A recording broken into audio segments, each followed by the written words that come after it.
következő dallal szeretnének kedveskedni a kis Alexnak, a nagyszülei, a Döme, a Marika, az édesapja az Alex, a nagybátyja Sanyika, a felesége Brigi, a Milán és a Mirella.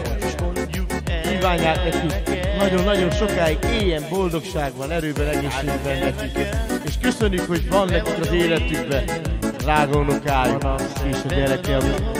Legyél szerencsés, mindig csak a jóban. Nagyon szeretnek a nagyszüleid és édesapád és a család.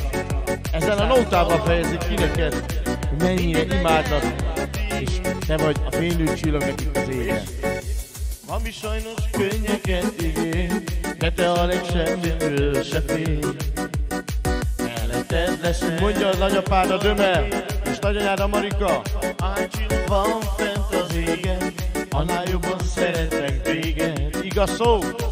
Hogy is mondjuk el neked, kis Alex, te vagy a mindenünk. A napszerte ragyog, fiam, haláltól mosolyog, mondja az Alex. Fiam, nagyon boldog légy, ezt kívánom én, szántam örök, legyen a tiéd. És a csillag van, szóval szól a dal, annál jobban lakatos Alexnek. Nagyon-nagyon sok szeretettel első szülinapjára küldenék neki nagyszülei Döme, a Marika, édesapja az Alex, nagybátyja Sanyika, Milán és nagynénje Mirella. Figyelj! Hey, hey, te vagy a mindenem, a napszemben vagyok, Alex a látom mosolyog, nagyon boldog légy, ezt kívánjuk még, szántam örök, ne legyen a tiéd.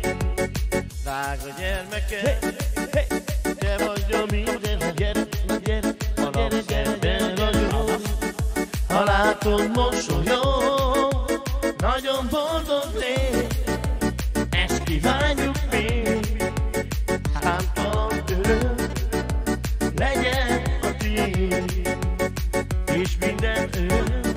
Azt üzenik a nagyszülei, ne félj, amíg őket látod.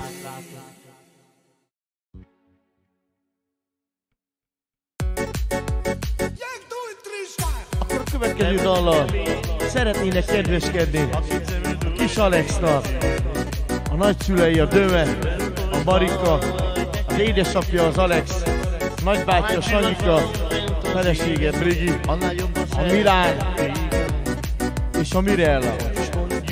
Kívánják nekik nagyon-nagyon sokáig éljen boldogságban, erőben, egészségben nekik. És köszönjük, hogy van nekik az életükben drága unokájuk és a gyerekem. Legyél szerencsés, mindig csak a jóban. Nagyon szeretnek a nagyszüleid.